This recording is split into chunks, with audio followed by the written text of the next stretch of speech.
मार्गशीर्ष गुरुवार हे माता लक्ष्मीच्या अनेक व्रतांपैकी सर्वात श्रेष्ठ व्रत मानले गेले आहे.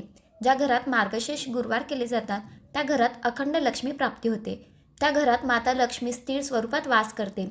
मार्गशीर्ष महिना सुरू झाला आहे. मार्गशीर्ष महिन्याचा सगळ्यात महत्त्वाचा भाग म्हणजे मार्गशीर्ष महिन्यांचे गुरुवार.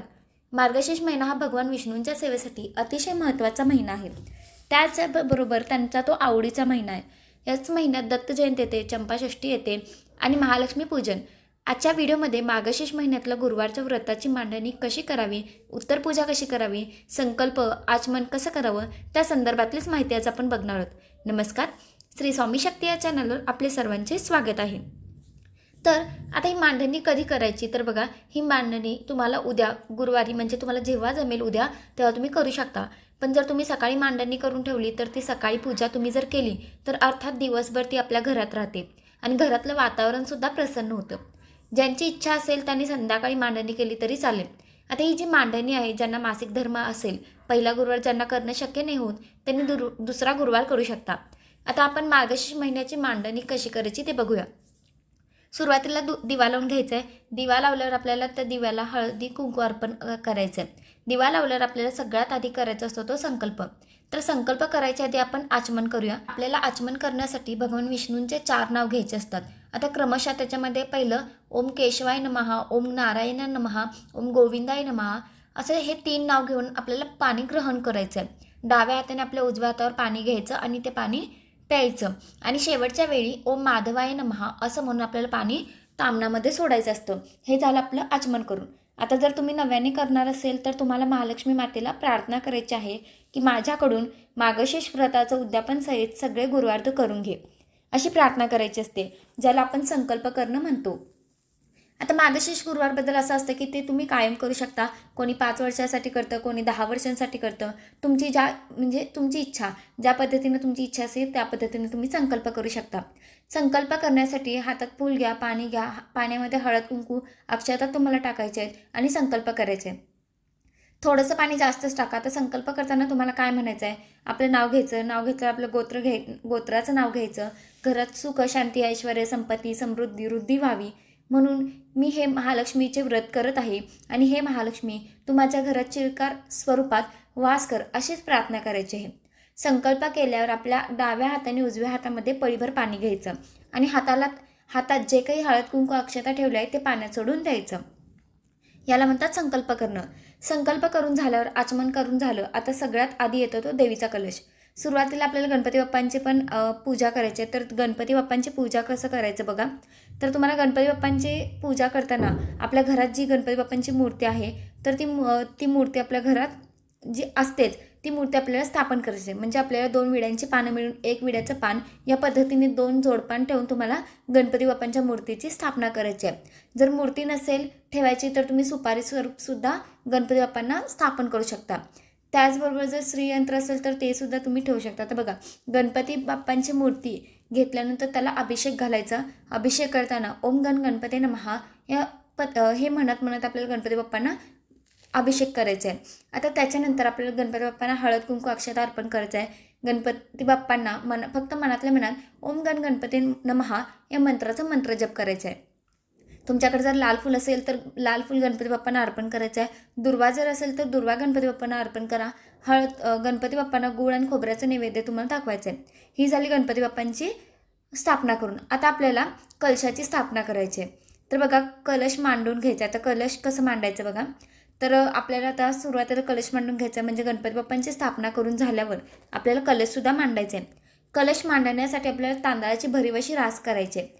आता हे तांदूळ तुम्ही अगदी लाल घेतले तर चालेल, पिवळे घेतले तरी चालेल. भरीव असं रास करायचं आहे. जर तुमच्याकडे पिवळे किंवा लाल नसेल तर तुम्ही पांढरे तांदूळ घ्या, त्याच्यावर हळद कुंकू टाका. या पद्धतीने सुद्धा तुम्ही करू शकता. कळशाची स्थापना कशी करायची हे तो सगळ्यांना माहिती आहे, पण महालक्ष्मी मातेची कळशाची स्थापना सुद्धा याच पद्धतीने करायची असते. तर बघा, तुमच्याकडे ज्या पद्धतीने तांब्याची छोटीशी कळशी असेल तर ती तुम्ही ठेवू शकता. जर कळशी ज्यांच्याकडे नसेल त्यांनी तांब्याचा तांब्या ठेवू शकता. जरी तांब्या जरी नसेल तरी सुद्धा तुम्ही स्टीलचा तांब्या ठेवला तरी हरकत नाही. आता काही ठिकाणी पत्री ठेवली जाते, काही ठिकाणी डहाळे ठेवले जातात किंवा विड्याची पानं ठेवली जाते. तुमच्याकडे जर पत्री मिळाली, पत्री म्हणजे काय, 5 झाडाची पानं मिळाली तरी चालेल, किंवा आंब्याचे डहाळे किंवा 5 झाडाची डहाळे किंवा नागवेलीची पाने मिळाले तरी सुद्धा या पद्धतीने चालेल. तर सुरुवातीला कळशामध्ये 1 रुपया सुपारी टाकायचं, त्याच्यामध्ये हळद कुंकू अक्षता अर्पण करायचे. कळशाच्या 5ही बाजूने कुंकवाच्या रेषा ओढून घ्यायच्या आणि समोर स्वस्तिक काढायचे. या पद्धतीने आता नागवेलीची पानं तुम्ही 5 किंवा 7 स्वरूपात या कलशाला मांडू शकता. जर तुमच्याकडे डहाळे असेल तर तुम्ही डहाळेसुद्धा ठेवू शकता किंवा बाजारात पत्रीसुद्धा मिळते. आता तुमच्याकडे जे अवेलेबल आहे त्या पद्धतीने तुम्ही करू शकता. कलशाची स्थापना करताना अर्थात आपल्याला नारळ असणं महत्त्वाचं आहे. आता आपण हे फक्त सुशोभित करण्यासाठी देवीचं वस्त्र किंवा मुकुट आपण देवीला इकडे आपण कळशाला अर्पण करत असतो. जर तुमची इच्छा असेल तर तुम्ही आवर्जून करा, नसेल तर फक्त आणि फक्त नारळ ठेवला तरी चालेल. वस्त्र तुमची इच्छा असेल किंवा आपल्याला हौस असते की या सगळ्या गोष्टी करायची, पण लक्षात घ्या हे सगळं मुकुट आणणं किंवा वस्त्र अर्पण करणं तर हे केलंच पाहिजे असं नाही आहे. आता हे आपण सुशोभीकरणासाठी करत असतो म्हणून त्या गोष्टीचा वापर होतो, नाहीतर आधी फक्त आणि फक्त मंगल कलशाची स्थापना करण्याची पद्धत होती. तर बघा तुमच्याकडे जे काही देवीसाठी अलंकार असेल ते तुम्ही देवीला परिधान करू शकता. त्याच्यामध्ये नथ आले, कानातले आले, मंगळसूत्र आलं, जे काही तुमच्या घरात अलंकार आहे ते तुम्ही देवीला परिधान करू शकता. एक सांगायचं आहे की देवी फक्त आपल्या भक्तीची भुकेली असते. जे काही आपण डेकोरेशन करतो तर हे आपल्याला आवडतं, दिसायला छान वाटतं आणि म्हणून आपण हे करत असतो. बाकी देवांना फक्त आपल्या भक्तीची म्हणजे भक्तिप्रिय आहे. देव हा फक्त भक्तीचा भुकेला आहे, बाकी दुसरं काहीच नाही. आता सगळ्यात आधी होतं की कलशाची स्थापना झाली. आता त्याचबरोबर आपल्याला तर मी सांगितलं की पहिला आपल्याला गणपती बाप्पांची स्थापना झाली, कलशाची स्थापना झाली. त्यानंतर तुमच्या घरात जर श्रीयंत्र असेल, प्रत्येकाच्या घरात श्रीयंत्र असेलच असं नाही, जर असेल तर नक्कीच तुम्हाला इथे आपल्याला श्रीयंत्राची देखील पूजा करून घ्यायची आहे. शंख असेल तर शंखाची सुद्धा तुम्ही स्थापना करू शकता. तर एका तामणामध्ये किंवा एका डिशमध्ये गणपती बाप्पांची मूर्ती घ्यायची आहे. ते मी तुम्हाला सांगितलं की कशा पद्धतीने आपल्याला गणपती बाप्पांची स्थापना करायची आहे. त्याच्यानंतर कलश स्थापना करायचं आहे. त्याच्यानंतर तुम्हाला श्रीयंत्राची पूजा करायची आहे.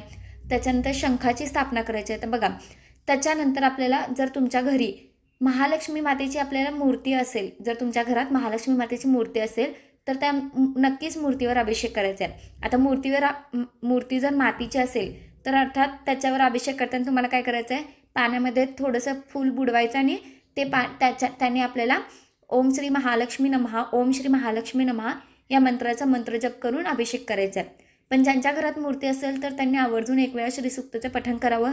श्रीसूक्त संस्कृतमध्ये म्हणू शकता, प्राकृतमध्ये म्हणू शकता, तुमची इच्छा. आणि ज्यांना काही म्हणता येत नाही त्यांनी फक्त ओम श्री महालक्ष्मी नमः, ओम श्री महालक्ष्मी नमः असं म्हणत आपल्याला महालक्ष्मीच्या मूर्तीवर अभिषेक करायचा आहे. तुम्ही दुधाचा करू शकता, पंचामृतचा करू शकता, चंदनाचा करू शकता, हळदीचा, कुंकवाचा करू शकता. तुम्ही या पद्धतीने माता लक्ष्मीच्या मूर्तीवर सुद्धा अभिषेक करू शकता. जेवढं तुम्हाला करता येईल तेवढं तुम्हाला करायचं आहे. आणि संपूर्ण तुम्ही श्रीसूक्तचं 16 वेळा पठण करायचं आहे. जर 16 वेळा केलं तर खूप चांगलं, पण नाही शक्य होत तर 1 वेळा तरी करावं. मूर्ती आपल्या तामणातून काढून घ्यायची आहे आणि महालक्ष्मी मातेच्या मूर्तीची सुद्धा आपल्याला स्थापना करायची आहे. तर माझ्याकडे नाही आहे तर मी नाही केलेलं, पण तुमच्याकडे असेल तर तुम्ही करू शकता. मग बघा जर तुमच्या घरात गजरा असेल तर गजरा आवर्जून माता लक्ष्मीला अर्पण करायचा आहे. जे फूल असेल ते तुमच्या घरात असेल ते तुम्हाला अर्पण करायचं आहे आणि ओम श्री महालक्ष्मी नमः असा जप चालूच ठेवायचा आहे. आता हे झाल्यावर माता लक्ष्मीचं असेल, भगवान विष्णूचा जो फोटो असेल तो सुद्धा तुम्हाला त्याची सुद्धा पूजा करायची आहे. माता लक्ष्मीची पूजा करत असताना ओम महालक्ष्मी नमः किंवा ओम महालक्ष्मीचे विद्महे विष्णू पत्नीचे धीमहि तन्नो लक्ष्मी प्रचोदयात किंवा ओम नारायण विद्महे वासुदेवाय धीमहि तन्नो विष्णू प्रचोदयात या मंत्राचा मंत्रजप करायचा आहे. आता जी कलशाची स्थापना केली तर या कलशाची सुद्धा तुम्हाला पूजा करायची आहे. म्हणजे आता हा कलश म्हणजेच आपली माता लक्ष्मी आहे. तर या माता लक्ष्मीला सुद्धा तुम्हाला जर वेणी भेटली तर किंवा गजरा भेटला तर हार भेटला तर आवर्जून तुम्ही त्यांना परिधान करू शकता, त्यांना अर्पण करू शकता. नंतर या मंगल कलशाची आपल्याला पूजा करायची आहे. हळद कुंकू अक्षता अर्पण करायचे आहे. जे श्रीयंत्र ठेवलं आहे त्याची सुद्धा आपल्याला पूजा करायची आहे. शंख आहे तर त्याची सुद्धा आपल्याला पूजा करायची आहे. या पद्धतीने खाली छोटीशी रांगोळी काढायची आहे. तर आता आपल्याला माता लक्ष्मीला नैवेद्य अर्पण करायचं आहे. तुम्ही फळांचा नैवेद्य दाखवू शकता किंवा दूध साखरेचा नैवेद्य ठेवला तरी चालेल. तुमच्या घरात जे काही अन्नधान्य शिजणार आहे, म्हणजे जे जेवण करणार आहात तुम्ही, जे अन्न शिजवणार आहात त्याचा सुद्धा तुम्ही नैवेद्य दाखवायचं आहे. आता काय होतं ना, पूजा मांडणी आपण सकाळी करतो, सकाळी काही लगेच आपला स्वयंपाक होत नाही. मग अशा वेळेस दूध आणि साखरेचा नैवेद्य तुम्हाला दाखवायचं आहे. त्याच्यामध्ये तुळस ठेवायची आहे. तर माता लक्ष्मीला नैवेद्य अर्पण करायचं आहे. नैवेद्यम समर्पयामी असं म्हणत आपल्याला नैवेद्य अर्पण करायचं आहे.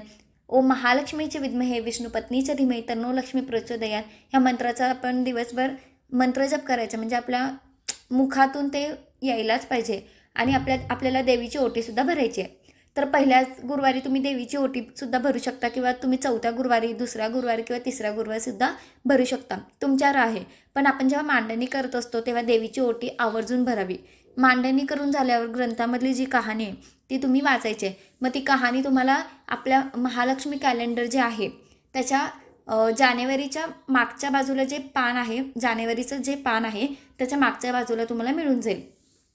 आणि महालक्ष्मी अष्टकमचं पठण करायचं आहे. ज्या काही बाकीच्या मी सेवा सांगणार आहे ते तुम्ही करायचं आहे. तर त्यात आवर्जून करा, कारण आता आपण देवीची मांडणी वगैरे करून झाली नंतर तुम्ही देवीची आरती करू शकता. आरतीसुद्धा पुस्तकात दिली आहे. मग सुरुवातीला गणपती बाप्पांची आरती करा, नंतर देवीची करा, नंतर तुम्ही महालक्ष्मीची आरती करू शकता. तर या पद्धतीने आपल्याला मार्गशीर्ष गुरुवारच्या व्रताची मांडणी करायची आहे. तर तुम्ही बघितलं या पद्धतीने आपल्याला मार्गशीर्ष महिन्याची म्हणजे मार्गशीर्ष गुरुवारची मांडणी करायची आहे, पूजा करायची आहे, संपूर्ण पोथी वाचायची आहे. सेवेबद्दल मी नंतर सांगते. आता याची उत्तर पूजा कशी करायची ते तुम्हाला सांगते.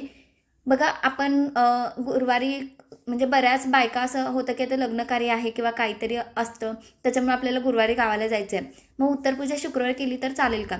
तर बघा, उत्तरपूजा ही दुसऱ्या दिवशीच करायची असते. मग अगदी जर तुम्ही 4-5-6 दिवस गावाला जाणार असेल तर तुम्ही गुरुवारी संध्याकाळी म्हणजे अगदी रात्री जाण्याच्या आधी तुम्ही उत्तरपूजा करू शकता, अडचण असेल तर. पण जर सगळं व्यवस्थित असेल तर शुक्रवारीच उत्तरपूजा करायची असते. आता उत्तरपूजा करत असताना जो काही नारळ आहे तो 4ही गुरुवार तोच नारळ वापरायचा आहे. जे काही मूर्ती घेतल्या होत्या त्या तुम्ही जागेवर ठेवा. भगवान विष्णूंचा जो काही फोटो आहे तो तुम्ही व्यवस्थित जागेवर ठेवा. त्याच्यावर जे पाणी आहे ते तुम्ही तुळशीला सोडून कुठल्या पण झाडाला अर्पण करा. 1 रुपया सुपारी जो ठेवला होता तो 1 रुपया सुपारी तो तुम्हाला जागेवर ठेवायचा, कारण प्रत्येक गुरुवारी आपण आपल्याला तोच वापरायचा आहे. आणि जे काही पानं आहे, आता काही ठिकाणी पत्री ठेवतात, काही ठिकाणी विड्याची पानं ठेवतात, काही ठिकाणी आंब्याची ढाळं ठेवतात. आता जे पान आहे तर आपल्या घराच्या 4ही दिशेला ठेवायचे असतात. ते पान तुमच्याकडे जी पद्धत असेल ते करावे, कारण काही ठिकाणी निर्माल्यात टाकलं जातं. तर बघा, त्याच्यानंतर जे तांदूळ आहे ते थोडंसं आपल्या धान्यात टाकावे, थोडेसे पक्ष्यांना द्या आणि आपण म्हणजे पक्ष्यांना खाऊ घालायचं आहे. या पद्धतीने दुसऱ्या दिवशी आपल्याला याची उत्तरपूजा करायची आहे. आणि प्रत्येक गुरुवारी अशीच मांडणी आपल्याला करायची असते. तर या पद्धतीने आपल्याला करायचं आहे. अजून जे काही मुखट वगैरे लावणार आहे, कंपल्सरी नाही, ते लावलंच पाहिजे. पण हो, दिसायला छान वाटताना लावलं तर काही बिघडत नाही. तुमच्याकडे असेल तर ते तुम्ही लावावं. ज्यांची इच्छा आहे, ज्याला वाटत असेल की त्यांना तसं करावं. नाहीतर साधी जरी मांडणी केली तरी ते इतकं सुंदर दिसतं. आणि जेव्हा तुम्ही मुखवटे लावता, देवीला शृंगार परिधान करता, तर ते अजून सुंदर वाटतं. शेवटी हा श्रद्धेचा भाग आहे. प्रत्येकाने त्या एका श्रद्धेचा भाग आहे, म्हणजे ज्यांना जसं वाटेल त्याने तसं करावं. तर आजच्यासाठी इतकंच. झालेली सेवा मी महाराजांच्या चरणी रुजू करते आणि आजचा व्हिडिओ मी इथंच थांबवते. जर व्हिडिओ आवडला असेल तर व्हिडिओला लाईक करा, शेअर करा. चॅनलवर नवीन असाल तर चॅनलला सबस्क्राईब करा. तोपर्यंत श्री स्वामी समर्थ.